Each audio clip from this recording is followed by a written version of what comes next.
Hello বন্ধুরা, তোমরা সবাই কেমন আছো? আশা করি সবাই ভালো আছো।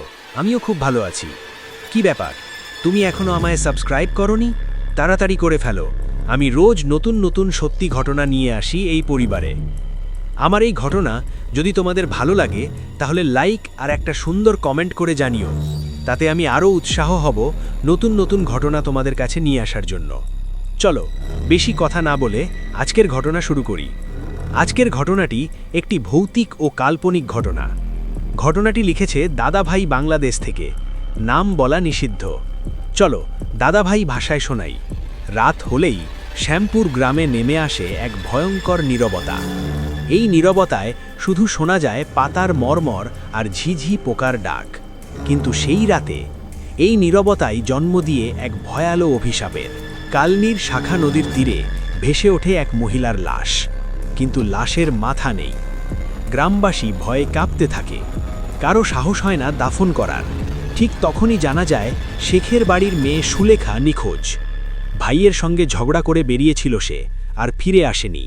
এক শিশু হোঁচট খেয়ে পড়ে যায়, আর সেখানেই পাওয়া যায় একটা কাটা মাথা। নাকের ফুল দেখে সবাই চিনে ফেলে এটা সুলেখার লাশ। কিন্তু গ্রামের ক্ষমতাশালী কিছু মুরব্বি জানা যায় আপত্তি তোলে। কোরআন হাদিস নিয়ে তর্ক, চিৎকার, হুমকি, শেষ পর্যন্ত জোর পরেই দাফন হয় সুলেখার। 2 সপ্তাহ পর ফজরের আজান দিতে গিয়ে ইমাম ইসমাইল মিয়া যা দেখেন তা কোনো মানুষের পক্ষে সহ্য করা সম্ভব নয়। জামরুল গাছে ঝুলছে করিম মৌলার ছিন্ন ভিন্ন লাশ, আর নিচে সযত্নে রাখা কাটা মাথা। এক এক করে মারা যেতে থাকে রহমান মৌলা, তারপর সেই 2 মুরব্বি।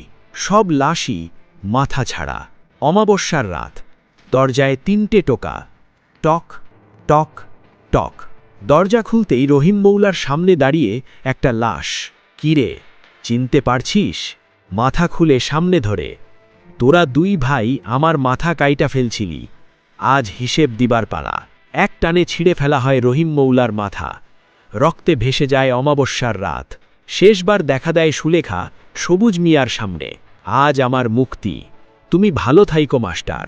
সূর্যের আলোয় মিলিয়ে যায় সুলেখা নিজের কবরের দিকে। কিছু আত্মা শান্তি পায় না যতক্ষণ না অন্যায়ের বিচার হয়। বন্ধুরা, আজকের এই ঘটনাটি শুনে আপনাদের কেমন লাগলো অবশ্যই কমেন্টে জানাবেন।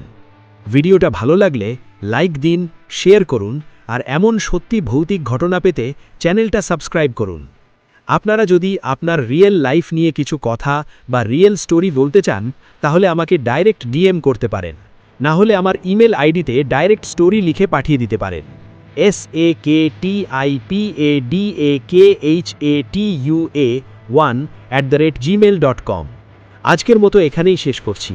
আবার ফিরব কোনো এক নতুন কোনো রিয়েল স্টোরি নিয়ে। ততক্ষণ ভালো থাকবেন, সুস্থ থাকবেন। টাটা।